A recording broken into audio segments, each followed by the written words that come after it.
4 दिवसा अगोदर एक ऑडिओ क्लिप व्हायरल झाली आणि ती ऑडिओ क्लिप होती सुरेश धस ज्या पद्धतीनं या भाषेत आपल्या कार्यकर्त्याचा समाचार घेत होते, त्यामुळे अनेक भूमिका समाज पटलावर मांडण्यात आल्या.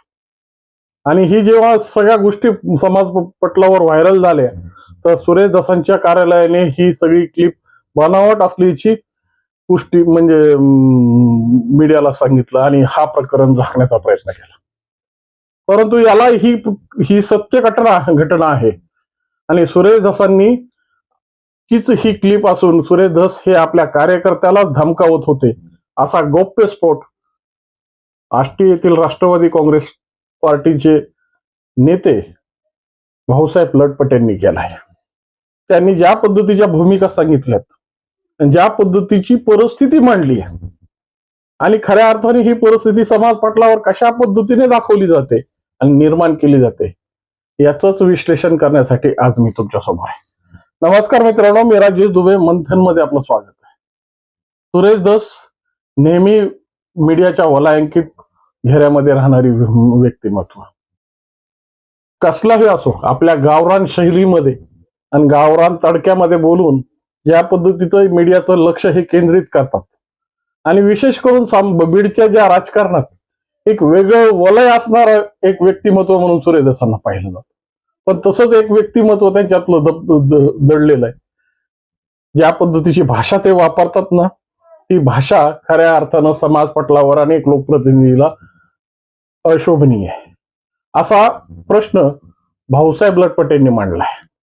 ज्या पद्धतीने भाऊसाहेब लटपट यांनी ही या सगळ्या गोष्टीची पोलखोल केली आहे आणि सदरील जो माणूस आहे हा सुरेश धसांच्या जवळचा कार्यकर्ता आहे, परंतु त्यांनी हे सगळे प्रकार मीडियावर व्हायरल केले आणि त्याला त्याची शिक्षा ही खूप मोठी मिळाली. कारण की अशा गोष्टी जेव्हा पटलावर येतात, त्यामुळं ज्या पद्धतीची परिस्थिती मांडली जाते आणि खऱ्या अर्थानं नेत्यांचं घर म्हणजे काचेचं घर आहे. एक शिंतोडा उडाला किंवा एक दगड जरी आला तर बरंचसं नुकसान करून जातं.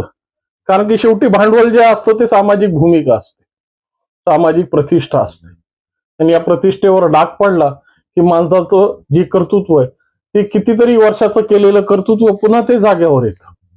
अशीच परिस्थिती अनेकांची झाली आणि त्यामुळं आज खूप मोठ्या वादाच्या भोवऱ्यात खूप जण अडकलेली आहेत. पण वास्तविक स्वरूपात ज्या पद्धतीने सुरेश धसांची ही क्लिप व्हायरल झाली आणि मीडियावर एकच चर्चा होती, संदर्भित ज्याला सुरेश धसांनी दम दिला तो व्यक्ती कोण. आता हा कोण नावाचा जो प्रश्न आहे तो भाऊसाहेब लटपट यांनीच मोकळा केला.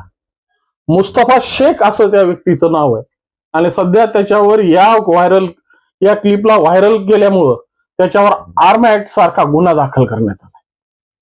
हा गुन्हा परत घ्या, हा सदरील गुन्हा खोटा आहे म्हणून एसपींची भेट घेण्यासाठी भाऊसाहेब लटपटे एसपींना भेटण्यासाठी आले होते. अनेक प्रश्न त्यांनी समोर ठेवले.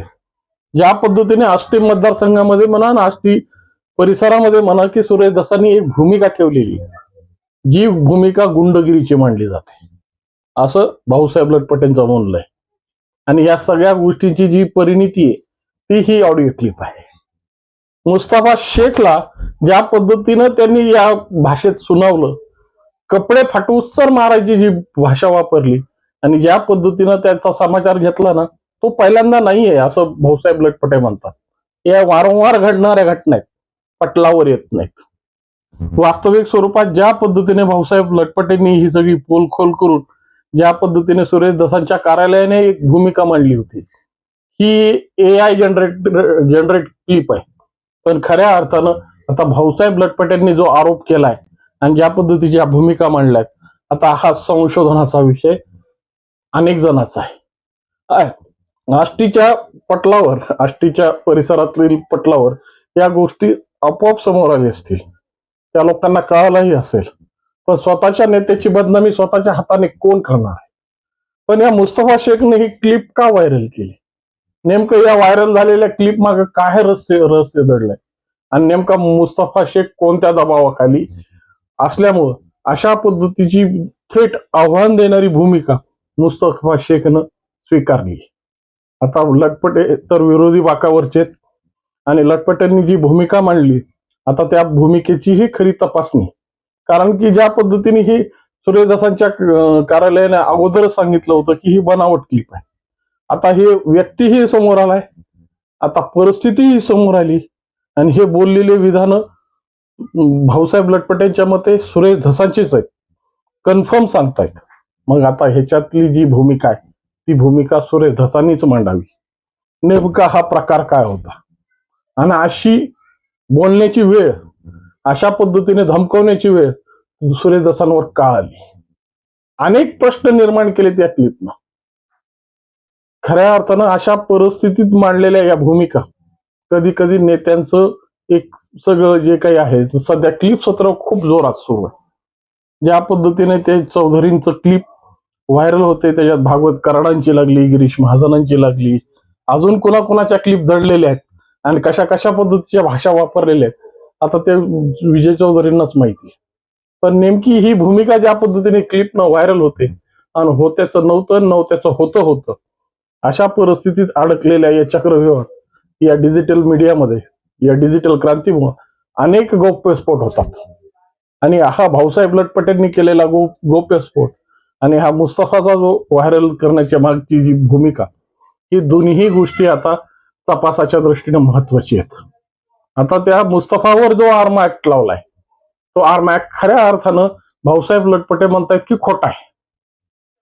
तो या व्हायरल केलेल्या क्लिपची त्याला शिक्षा आहे, त्या पद्धतीने अडकवलं गेलाय. पण वास्तव काय आहे, परिस्थिती काय आहे आणि ह्याचं खरं गांभीर्य काय, ते आता सुरेश दसांनीच येऊन मांडावं. म्हणजे ह्या सगळ्या गोष्टी पाण्यासारख्या स्वच्छ होतील आणि परिस्थिती ही निवडण्याची परिस्थिती. परंतु अशा पद्धतीच्या विस्फोटामुळे अनेक भूमिका वेगवेगळ्या पद्धतीने मांडल्या जात आहेत.